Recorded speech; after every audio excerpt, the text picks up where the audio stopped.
મારું નામ B D Parmar, additional chief engineer project, corporate office Rajkot.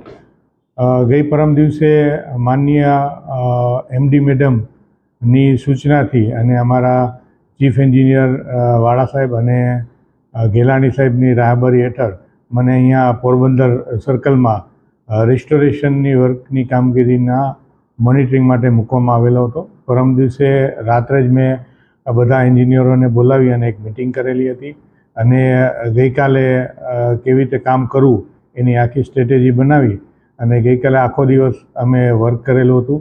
અને જે 161 જેટલા વિલેજીસ પોરબંદર વર્તુળ કચેરીના બંધ હતા એ અમે કાલે ચાલુ કરવામાં સફળ થયા છીએ.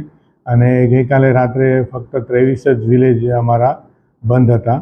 એમાં પણ 11 વિલેજ તો જે જગ્યાએ સાઇટ ઉપર જઈ શકાય નહીં અને જે સબસ્ટેશન છે એમાં પાણી ભરાઈ ગયેલા છે એમાં અમે કામગીરી કરી શક્યા ન હતા. પરંતુ ઓલમોસ્ટ અમારું રેક્ટિફિકેશન જેજીવાયને સંદર્ભમાં થઈ ગયેલું હતું.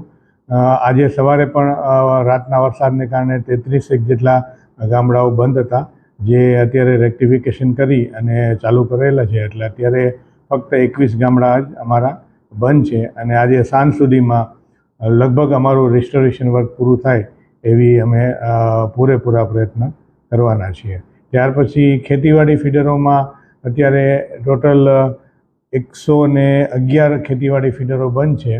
તો એ ફીડરોમાં પણ અમે તાત્કાલિક ધોરણે આવતીકાલે વધારે કોન્ટ્રાક્ટરની ટીમો લગાડી અને કામગીરી શરૂ કરવાનું હાથ ધરી રહ્યા છીએ.